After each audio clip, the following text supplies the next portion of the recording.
नमस्कार, हरियाणा न्यूज देख रहे हैं आप और मैं हूं आपके साथ हितेंद्र।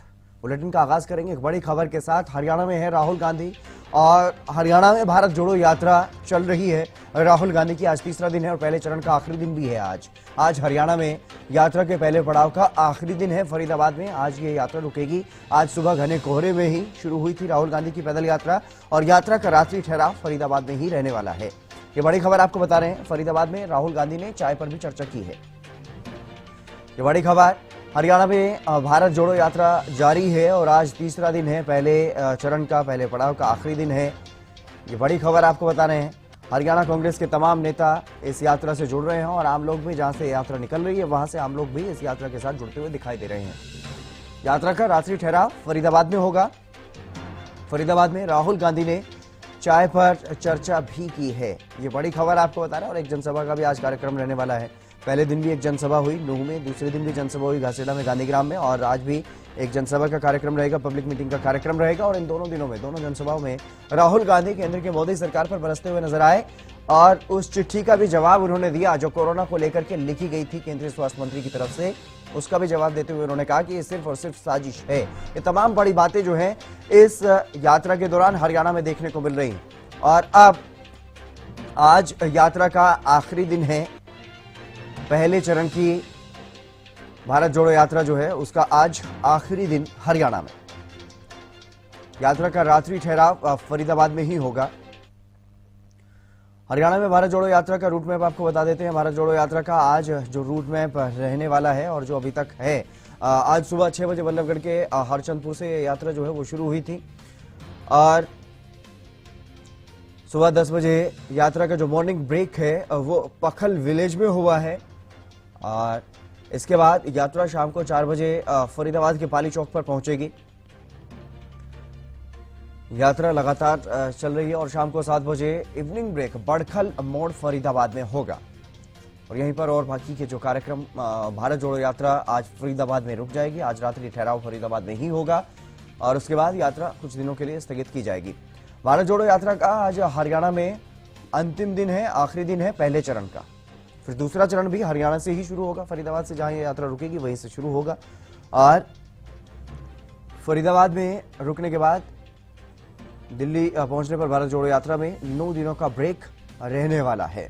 अब 9 दिनों का ब्रेक रहेगा भारत जोड़ो यात्रा में। आज आखिरी दिन है। 9 दिनों के बाद 3 जनवरी से यात्रा फिर से शुरू होगी।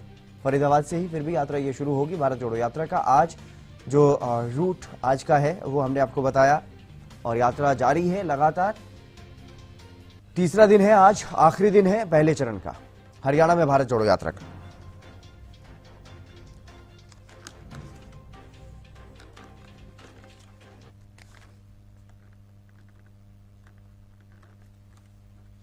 चलिए, भारत जोड़ो यात्रा पर ही ज्यादा चर्चा करेंगे। हमारे साथ खास मेहमान भी जुड़ गए हैं। बजरंग दास गर्ग हैं, कांग्रेस से हमारे साथ जुड़ गए हैं। डीपी कौशिक जी हैं, भारतीय जनता पार्टी से हमारे साथ जुड़ गए हैं। आप दोनों मेहमानों का स्वागत है। बजरंग दास गर्ग जी, सबसे पहले मैं आप ही का रुख करना चाहूंगा। हरियाणा में भारत जोड़ो यात्रा आज आखिरी दिन पहले चरण का, क्या कुछ देखने को मिल रहा है, क्या कुछ अनुभव अभी तक?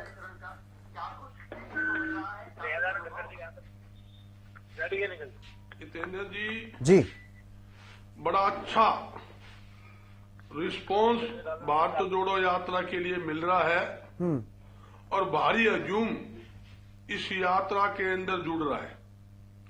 पूरे देश के अंदर, हरियाणा ही नहीं पूरे देश के अंदर भारत जोड़ो यात्रा को बड़ा भारी समर्थन हमें मिल रहा है। जहां तक कि 21, 22, 23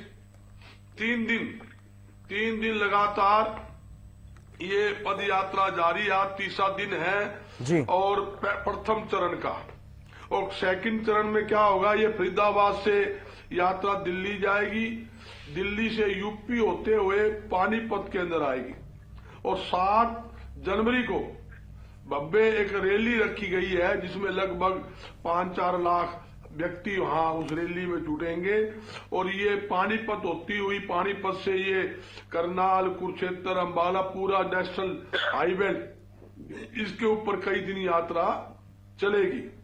जहां तक कि आपने देखा आज देश की जनता, प्रदेश की जनता महंगाई, बेरोजगारी, खराब कानून व्यवस्था की स्थिति से बहुत दुखी है ये वो सरकार है जिन्होंने कहा था कि हमारा राज आने पर हम 35 रुपए लीटर डीजल पेट्रोल देंगे, वो 35 के बजाय 100 पार कर दिया। 400 रुपए का रसोई गैस सिलेंडर था, इन्होंने कहा था कि हम रसोई गैस सिलेंडर जो है हम 250 रुपए कर देंगे, वो आज 1070 पार कर दिया। इन्होंने कहा था एक देश एक टैक्स होगा, मगर टैक्स तो अनेकों प्रकार के कर दिए। जिन वस्तुओं पर कभी देश के अंदर टैक्स नहीं था, कपड़ा था, चीनी थी, दूध था, दही था, लस्सी थी, खेती में उपयोग आने वाली खाद थी, दवाइयां थी, इनको ऊपर भी इन्होंने टैक्स लगा दिया। जिस वस्तुओं पर 5% टैक्स था, उनको ऊपर जरूरत के सामान के ऊपर 28% जीएसटी लगाकर जनता की जेबों में डाका डालने का काम किया है। भारत जोड़ो यात्रा का एक मुख्य उद्देश्य है महंगाई, बेरोजगारी, इनको उठाना और हरेक वर्ग को साथ लेके चलना। और एक नई बात और है, इन्होंने क्या किया, केंद्र सरकार ने एक लेटर जारी कर दिया, भाई यात्रा रोको, ये आपने यात्रा जो चला रखी है, कोरोना आ रहा है, यात्रा रोको, उनका प्रोटोकॉल का पालन करो। मैं कहना चाहता हूं केंद्र सरकार कोरोना पे कोई भी गाइडलाइन जारी करेगी, कांग्रेस पार्टी उसका मतलब उसका फॉलो करेगी, उसको आदेश को मानेगी, मगर ये नहीं कि यात्रा रोकने के लिए एक ड्रामा किया जाए। प्रथम चरण के ऊपर अभी तो कोई गाइडलाइन पूरे देश के अंदर केंद्र सरकार ने कोई जारी नहीं की है, मगर सबसे पहले 4 दिन पहले वो लेटर राहुल गांधी जी को लिखते हैं केंद्रीय स्वास्थ्य मंत्री, वो उचित नहीं है। जी बिल्कुल बिल्कुल। डीपी कौशिक जी भी हमारे साथ बीजेपी से हैं, उन्हें भी चर्चा में शामिल कर लेते हैं। डीपी कौशिक जी, रात को लाइट बंद कर दी गई, हाँ 15 किलोमीटर पहले। बिल्कुल बजरंग जी, बिल्कुल बजरंग जी, डीपी कौशिक जी का जवाब सुन लीजिए। जो आपने आरोप लगाया है, जो बात आपने उठाई है, उसका जवाब ले लेते हैं। डीपी कौशिक जी, क्या वाकई इस यात्रा का इतना असर देखने को मिल रहा है कि इस यात्रा को अब रोकना पड़ेगा? इस तरह के बहाने ढूंढे जा रहे हैं कोरोना को लेकर के, एक पत्र लिखा जा रहा है कि देश हित में यात्रा को रोक दिया जाए? देखिए, कोई किसी की यात्रा नहीं रोक रहा है। बजरंग जी, आप अपनी यात्रा करें, जो गाइडलाइंस आएंगी सबके लिए आएंगी, ना कांग्रेस के लिए ना वो पूरे देश के लिए आएंगी, ठीक है ना। दूसरी बात, मुझे लगता है कि यात्रा अच्छी चल रही है, आप करिए यात्रा, पर कांग्रेस की जो यात्रा भारत जोड़ो यात्रा है, उसको कांग्रेस की सद्बुद्ध यात्रा कहें तो अच्छी रहती, क्योंकि इनकी अपने आप में अगर ये सारे कांग्रेस के एक हो जाए तो शायद विपक्ष एक अच्छा विपक्ष खड़ा हो सकता है। तो ये एक देश की जरूरत है अच्छा विपक्ष होना, लेकिन मुझे लगता नहीं ये लोग की स्थिति पे चल रहे हैं, कैसी यात्रा निकाल रहे हैं। हम तो कहेंगे अच्छी बात है, निकालें यात्रा, पर जो जिस बात की कर रहे कि हमने इनको कोई रोकने का कोई प्रयास किया, ना ही भारतीय जनता पार्टी ऐसा कोई प्रयास करती।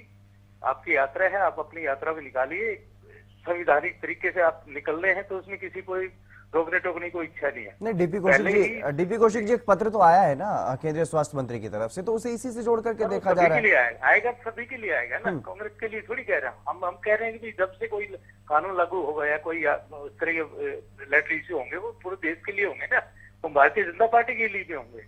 ऐसा नहीं खाली हम कांग्रेस के लिए बोल रहे हैं। आपत्ति क्या है? यात्रा ही को देखिए, हमने तो फरीदाबाद में आपको बिल्कुल रोड क्लीन रोड दे दिया।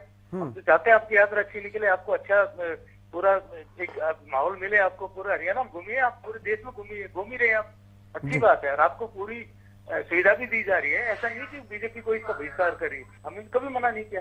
जी बजरंग दास जी, आपका तो स्वागत किया जा रहा है, हरियाणा के गृह मंत्री अनिल विज ने स्वागत किया राहुल गांधी का हरियाणा में, और जो विधानसभा का सत्र रखा, शीतकालीन सत्र रखा गया था, उसको 22 तारीख से रखा गया था, उसको आगे बढ़ा दिया गया, और फिर भी आप ये कह रहे हैं कि रोक रहे हैं यात्रा को, साजिश रच रहे हैं। बजरंग जी, हितेंद्र जी, मैं ये बताना चाहता हूं, आज देखिए रेलवे स्टेशन चालू, सभी बस अड्डे चालू, एयरलाइन चालू, सारे बाजार खुले, स्कूल खुले, कॉलेज खुले, मगर कोरोना सिर्फ भारत जोड़ो यात्रा के अंदर ही आता है क्या? उन्होंने कहीं किसी का ये भी गाइडलाइन भी जारी इन्होंने नहीं की है। मैं यही तो बताना चाहता हूँ कि पहले गाइडलाइन तो जारी करे। पूरा देश खुला है, आप खुद रैली कर रहे हैं, इनका राजस्थान में पद यात्रा निकल रही है और ये जगह जगह रैली कर रहे हैं, मीटिंग कर रहे हैं। परसों भी हिसार के अंदर मुख्यमंत्री जी जनसभा सैनी मोहल्ले के अंदर कर रहे थे, तो वहां कोरोना नहीं था।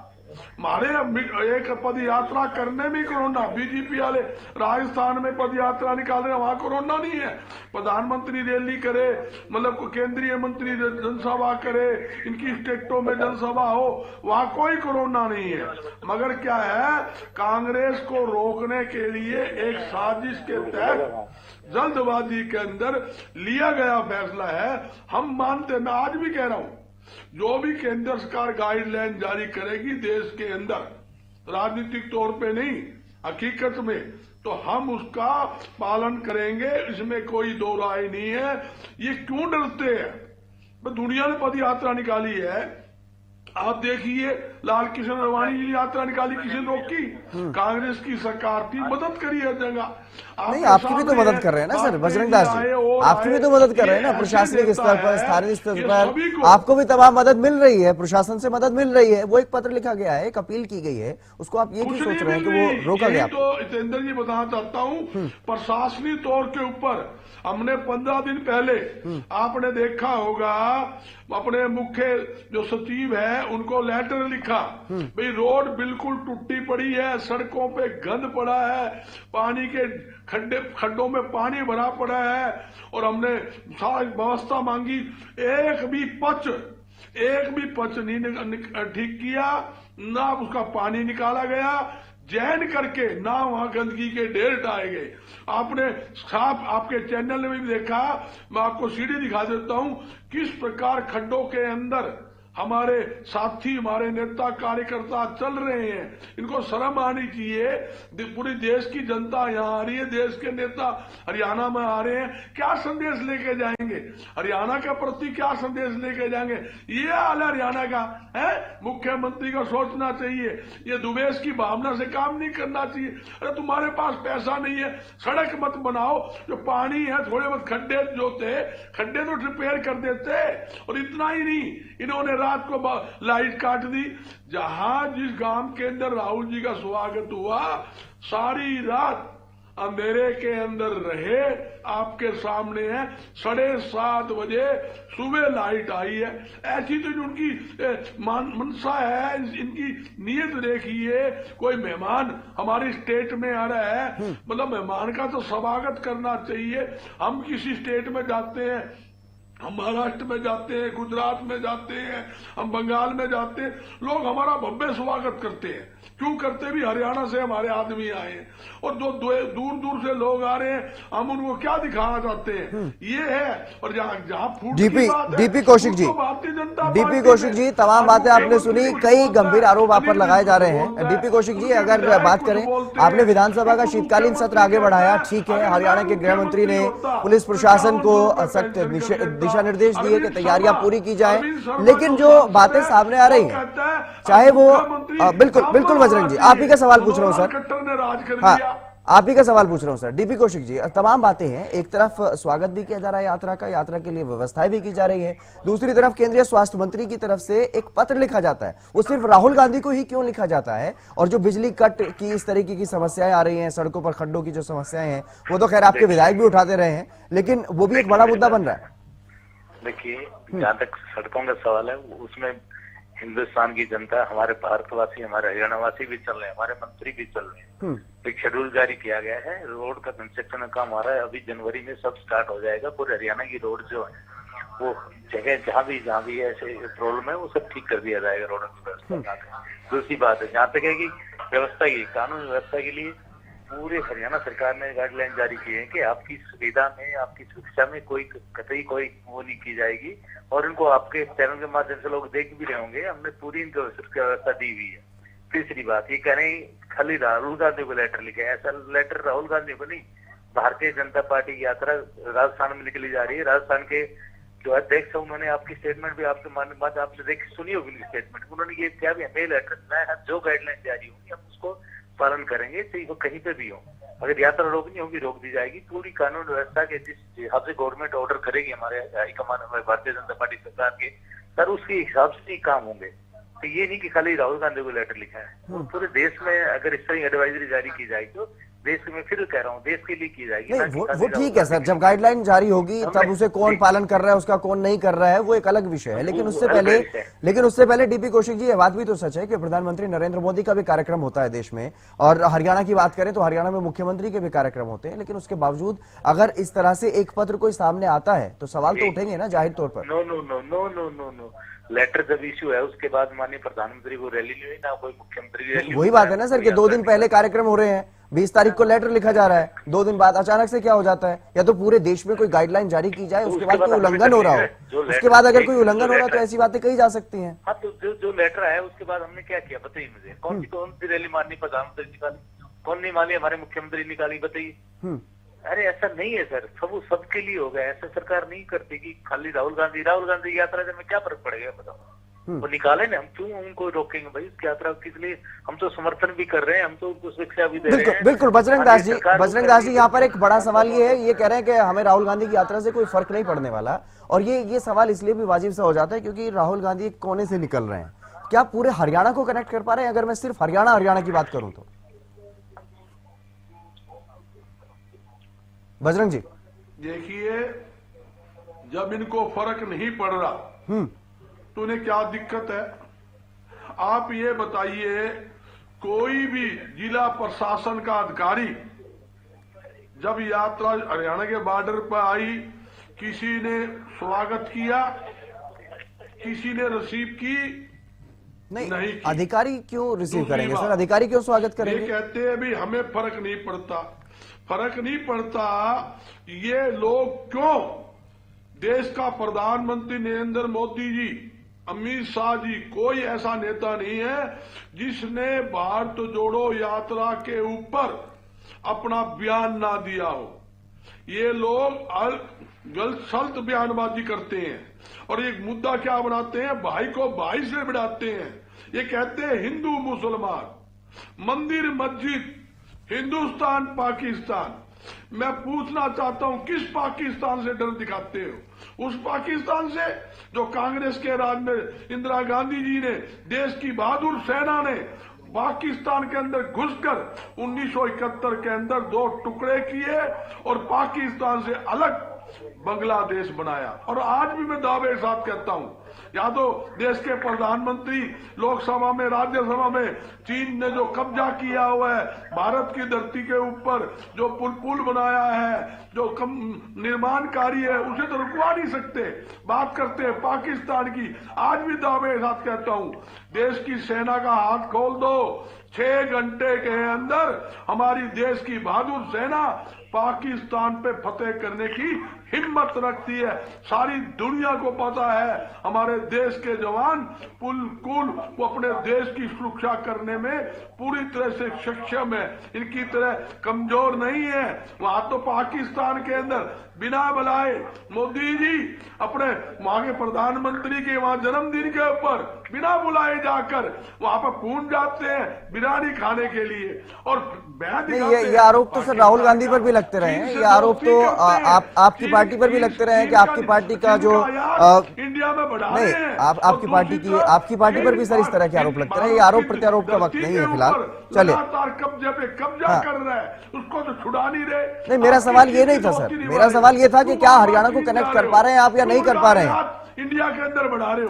चलिए, बहुत शुक्रिया बजरंग दास गर्ग जी हमारे साथ जुड़ने के लिए। डीपी कौशिक जी आपका भी बहुत बहुत शुक्रिया फिलहाल इस कार्यक्रम में जुड़ने के लिए। तो हरियाणा में आज भारत जोड़ो यात्रा का आखिरी दिन है, तीसरा दिन है पहले चरण का, और इसके बाद यात्रा कुछ दिनों के लिए रुकेगी।